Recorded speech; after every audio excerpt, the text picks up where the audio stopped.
What's up guys, welcome back to Aquatic Elements. Today we are in Oxfordshire checking out this absolutely incredible monster fish tank. Now in today's video we're going to take a look at the fish in the tank, we're going to be feeding them, we're going to check out the filtration and just a whole overview on this amazing setup. So let's get into it and let's check it out. Now, first of all, we are going to take a look at the dimensions of the tank, also the filtration. Now, this is a very high-tech tank. It's got loads of different bits of equipment on it, and it's got some absolutely amazing fish. Now, I want you guys to let me know down in that comment section which is your favorite fish in this aquarium.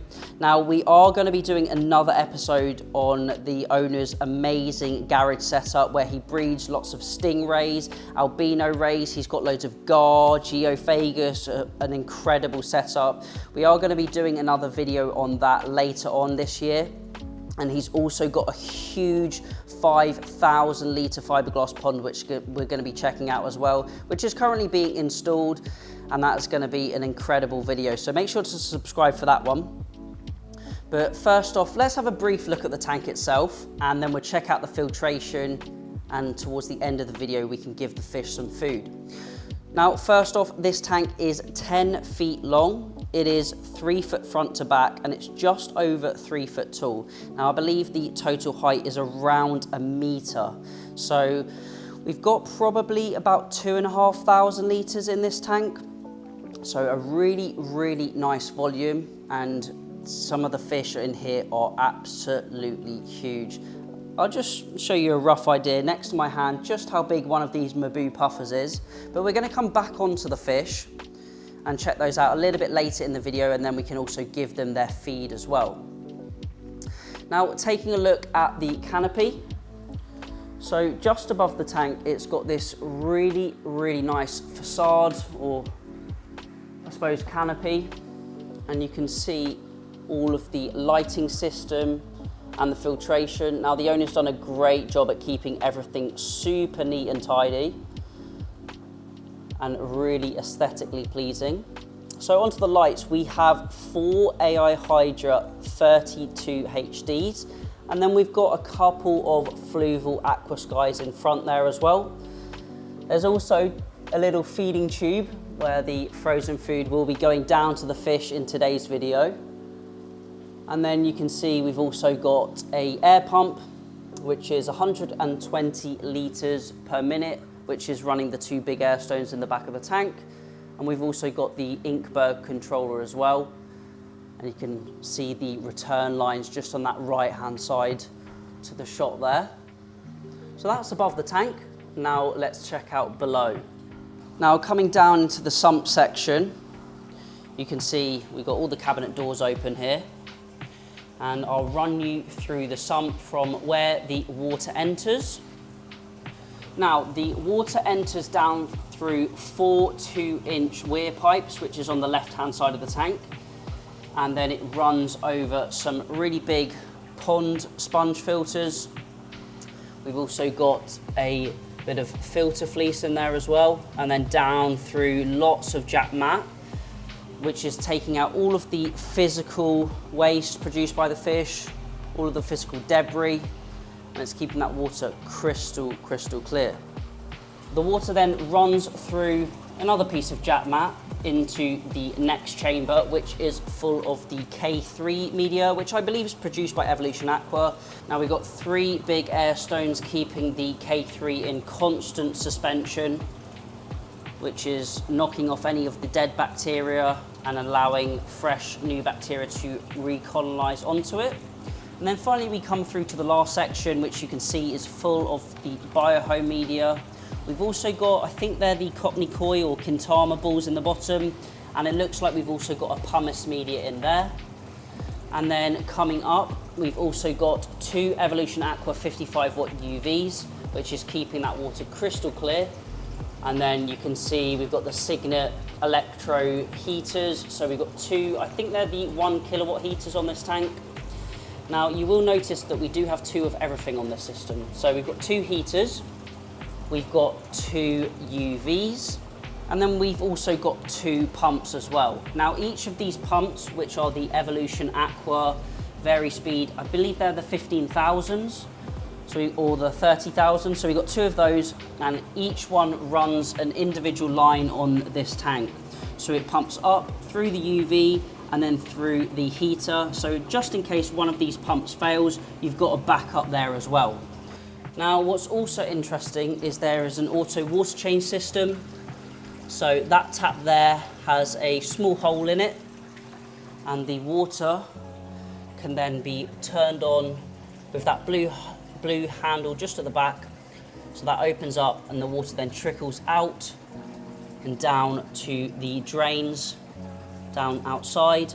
And then there is an auto float valve, which you can see just there, which allows the water to then naturally top back up, eliminating the need for any manual water changes. Now we've also got a redox meter in there, which is just tucked at the back, showing the TDS of the aquarium, which is 210. Now I believe that's quite low for an aquarium, which is really good for the fish. And then we've got a second ink bird up there managing the heaters of this tank. Now just before we get to the main aspect of the video, the fish in question, you can see we've got a nice side access to the returns here, which is really, really neat and tidy. And then just on the other side of the tank, we've got the same, which has got that 3-stage purifier, which filters all of the fresh water coming in. So it's all nicely plumbed in, keeping water changes nice and simple. So that's the workings and the filtration of this tank. But now let's take a look at probably what you're all waiting for, and that is the fish. So we've got a really great collection of different species here, some amazing monster fish. And I'm probably going to start from the right-hand side of the tank. So first off, we've got a beautiful tigrinus or tigrinus catfish, who's got to be, I'd say, a good 24 to 26 inches with the tail streamer. Now I do apologise about the glare and reflection we're getting on the tank. I'll try to capture the fish as best as possible. We've also got an NGT, or a New Guinea tiger datnoid, who's probably pushing 11, 12 inches there. And there's a few birch here dotted around. Now hopefully some of these fish will emerge as we feed them in a moment in the video. We've also got a large 18-inch stormy, or stormy eye catfish, Hemiarius stormy eye. We've got a snook. Now all of these fish are really, really well fed, very, very chunky. Flagfin Procholodus. And then a couple of the stars of the show, which are the Mabu puffers. Now these Mabu, I would say they're probably around the 20-inch mark, and you really get a sort of a scale of size when the wide bar dollars swim past them, and those dollars are easily bigger than my hand. They're a good 7 inches or so. And then coming through, we've got the blue Marcia, which I believe are from India. And as they get bigger, they'll lose that sort of grey coloration and get a lovely blue fleck into the scale. We've also got some other dollars in there. We've got the blackberry dollars, and you can see just tucked behind the wood there, right at the back, we've got an Indo tiger datnoid. Now there is an absolutely huge datnoid coming up in this video, and I think it could be one of the biggest in the UK. Let me know down below if you've seen a bigger datnoid, and also let me know what you think of this tank as well. Coming over, we've got a couple of albino Oscars. And then we have a Zebrina pike, who's tucked right at the back. Now this tank is 3 foot wide, so it can be a little bit tricky to see the fish right at the back of the tank. And then coming to the Lima shovel nose, and behind this huge royal clown knife, who's easily 2 foot long, we've got a couple of NTT, otherwise known as Northern Tigers. And then here is the beast. Now, I think this is the biggest datnoid I've ever seen. He's got to be 3 inches wide. And if I put my hand to the glass, I'm trying to get a little bit of a sense of scale, but I got to say that datnoid is 18 to 20 inches long, and he's probably about 10 or 11 inches tall. Just look at the size of him. It's really, really difficult to get the size on camera, but this datnoid is an absolute unit. And you can see, compared to that fully grown red spotted severum, that's a good 8 inches. There's a few of them just back there, how big that datnoid is. And this knife fish is absolutely monstrous. And then coming up, we've got the Violet Fusion Super Red Arowana, which I believe is about 2.5 years old, and it's already a good 20 inches or so. Really, really big fish in this tank, and nearly missed him. Last but not least, we've got the African tiger, which is a Hydrocynus vittatus. Again, 16 to 18 inches quite comfortably, I'd say. So a real lovely collection of fish. Now, as I mentioned, we will be checking out in another episode the owner's garage setup, which has got loads of stingrays, gar, geos, another amazing collection of fish. And he used to have actually some of those rays in this tank, but unfortunately they didn't get on too well with the puffers and they were getting a little bit picked on. But we will show that setup in another video, and his new stingray pond which he's got as well. But a beautiful collection of fish. So what I'm going to do now is I'm going to get some food for them, get some food in the tank, and see these guys feeding, which I cannot wait for. So we've now got John, the owner, on the video, and he's going to be feeding his fish and giving us a little bit more information about them. So maybe could you tell us how long this tank's been here for? Tank's been here now just over 2 years. The datnoid is really the only fish that has moved over from the tank that used to be here, the 8-foot tank. He's 3 years old, and I've had him from about 4 inches, and he's absolutely massive. Yeah, he is huge. I pointed him out earlier in the very video, stable, just how big he is. Very stable. Yeah, he is. Should we give him some food? And I'll drop some food in, and literally with the food, it's just a combination of mussels, sprats, whitebait, some cut up tilapia. Yeah. And I generally, at the moment, because I'm overstocked, I'm feeding them every day, because otherwise they get a bit antsy if they don't get fed. I've got this feeding tube which makes it very simple. And we've just turned the air off as well, so it's a little bit easier to see.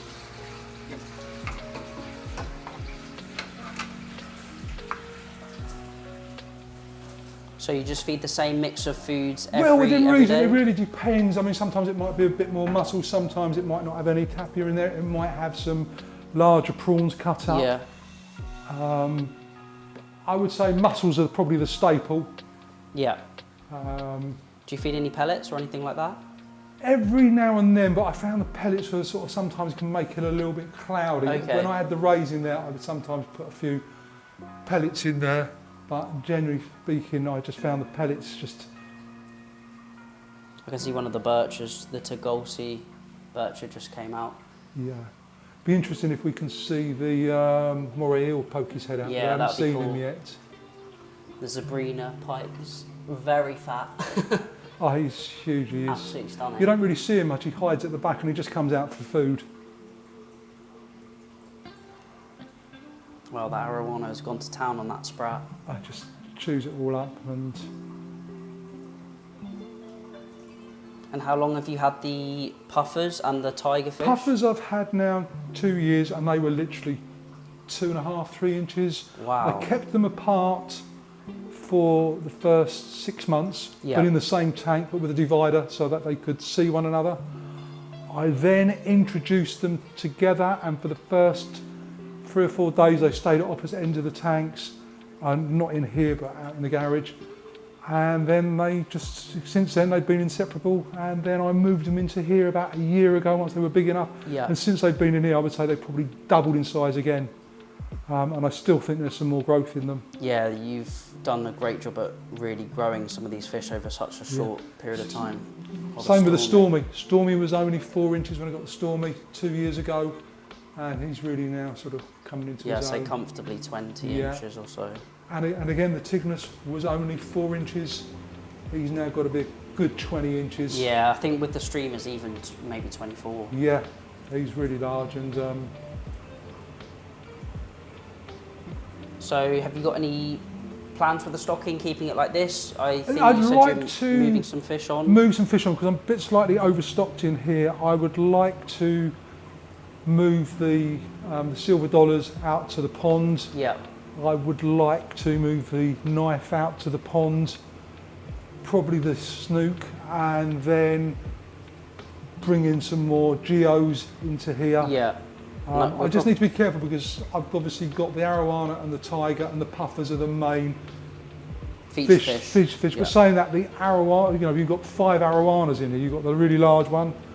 Oh, the datnoids. Sorry, the datnoids. The datnoids, and then you've got the some smaller ones in here, but they sort of are, you know, just really sort of just slow moving. The only time they get really a bit excited, the only time they get excited if something gets on their nerves, they will then let them know. So hopefully when we come back to do the video on the new ray pond and also the garage setup, we'll be able to see maybe some of these fish potentially that have gone into that then. Yeah, very much so, yes. And I'm overcrowded in the garage at the moment with rays, and again, I've had to thin out a bit, and yeah, it'd be great to come back and do that video and check those guys out. But you can see in here now a lot of these have got a little bit of tail fin damage, some of their fins are damaged because you've got the blue mansers who are very, can be a bit skittish, chasing with the tiger. They kick the tiger off, everything moves out the way, and then there's some argy-bargy, but there seems to be more at night. During the day it's fairly peaceful, but there seems to be more argy-bargy. The knife then gets involved, and I think the knife is a secret one that's doing a lot of the tail nipping when something's coming in, or where, you know, he marks this end as his territory. Awesome. Well, thank you very much for sharing this tank with us. Is there any one piece of information that you'd like to maybe give to new hobbyists or even experienced hobbyists? I would say the only thing I could really give to anybody is all about the quality of your water. Keep your water clean, good filtration, look after your water. The fish are going to look after themselves within reason. Yeah, I definitely mirror that and say big water changes, stability, definitely and a big in key truth, to success. The bigger the volume of the water, I find it's more easy to control the stability of the water, as long as you've got good filtration, good turnover of water, and you can tell when the fish are happy. But as you say, you can sometimes hear when this. Shall I drop a couple of clams in and just see if those puffers have a go at the clams? Yeah, sure. I must admit, they're a little bit. Normally that food is gone in seconds. Yeah. But I think they're obviously a bit of what's going on. We're not used to having. Do you normally feed them at a different time? I normally feed them at sort of 7 o'clock at night. So yeah, I find it's a bit early for them, so they're a little bit of what's going on. We're. Yeah, I do find visiting different people's aquariums when feeding the fish at an unusual time, they don't ever seem to eat quite as much. Be interesting to see if the puffers even notice that's dropped in there. But it's amazing. I mean, they've just gone in there frozen, and yeah, see if they have a look at those. Still can't go over the size of that datnoid. It's absolutely huge. And what's nice is he's very stable. He never ever fades, changes colour. Nor does the other smaller one that's in the back there. Sometimes the smaller, they're not really 3-bar, but the ones with the less bars on, they sometimes fade in and out, as does the Papua New Guinea. He, you know, when he's fully coloured, he's beautiful, but I notice as soon as there's any sign of anything change, people being here, he can then change. No, he's not interested in it. I'm sure they'll pick him up later. I sometimes find that even once someone's had the mussels out, the puffers will just crush the shells down, just for the sake of crushing the shells down. But they sleep together, literally side by side. It's, as I say, I call them Ronnie and Reggie. Awesome. Probably the only fish I've given a name to. Well, once again, thank you very much for sharing the tank with us. A really, really awesome setup, and definitely looking forward to coming back to film the new pond and the garage setup as well. No, thank you. Cheers. And that is it for today's video. Hopefully you enjoyed the tour around this epic aquarium. Absolutely phenomenal collection of fish, and I really enjoyed watching them feed. The African tigerfish and those datnoids were just incredible, and the arowana was very special too.